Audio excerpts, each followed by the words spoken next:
So yun, okay, KGX, kung sa akin lahat at papasok tayo ngayon sa trabaho. Pakita ko lang to. Ito yung ating reels kagabi, no? So ang sabi natin kagabi, possible i-break si 60k, no? Medyo wala lang tayong boses, no? Ito yun. So anong nangyari ngayon, mga kapatid? Ayan.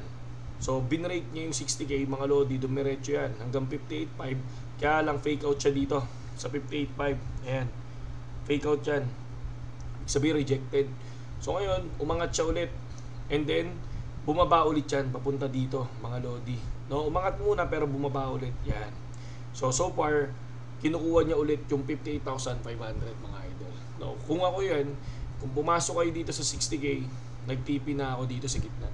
No? Tapos hihintayin ko na lang ma-break si 58,500 or ma-break ulit si 60k, mga lodi. No, yun yung ating TA ngayon, mga lodi. At sa mga wala pang BitGet, mga idol, nandiyo dyan lang yung link natin sa description. At sama-sama tayo mag-trade, okay? And then may nakita ako dito, Hamster Combat, no?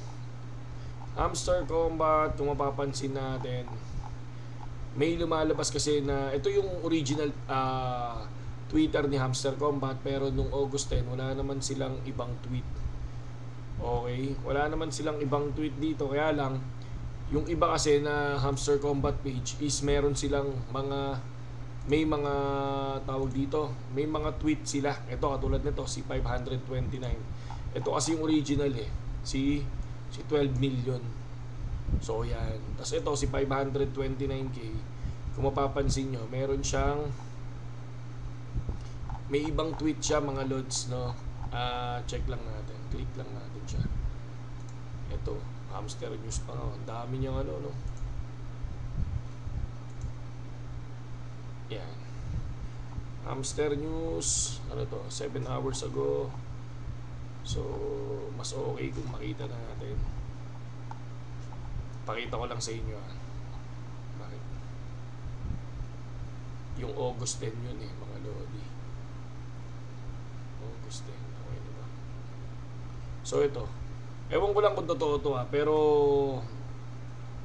wala akong nakita dito sa original na Twitter, no? Ayan, wala. Ito yung pinaka-ano na nila, August 7. Airdrop section, Hamster Combat app, yung palang yung nakita natin. Tapos yung iba, ano lang, news nila. Pero dito may lumalabas. Tapos 200k, may retweet. So may likes, no? Ang sabi dito ni Hamster Combat, napakadami daw na ito yung ito yung wag niyong paniniwalaan kasi una, ito yung original page nila. So ito, hindi to original Twitter account. Ayan, ito yung original, ito yung hindi. So wag niyong paniwalaan to. So tingnan niyo yung sa Telegram, tingnan niyo to. No, tingnan niyo tong original page kasi ina-announce naman nila yan. Katulad nung mga kapag may problema, ina-announce din nila. Kapag may nangyayari, ina-announce din nila. Kasi dito, sabi nila is maraming investor na gustong pumasok sa kanila pero lahat yon dinecline nila. Ayan sabi nyo, since our explosive growth began, we've received numerous investment offers from some of the biggest venture capital firms in the Web3 games, Web3 space. We've turned down every single one. So kita nyo yun, di ba? So dahil ang sabi nga daw nito, tong account na 500k na to na subs na followers, isang gusto nila syempre mag-focus doon sa community. Yan, ito.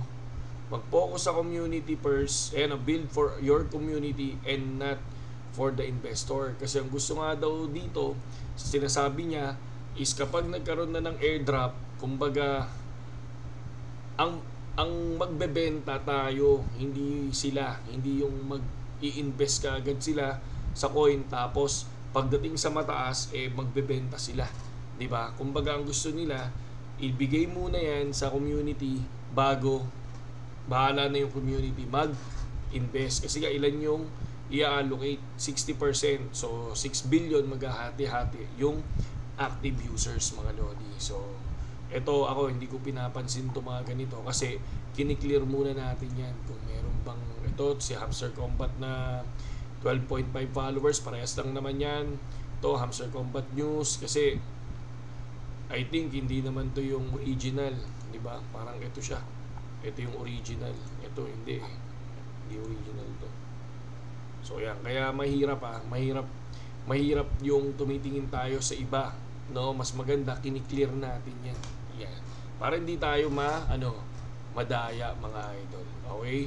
So, okay, mamali ng info. Okay? Yun lang naman sa ngayon, KJX, at mabuhay kayong lahat.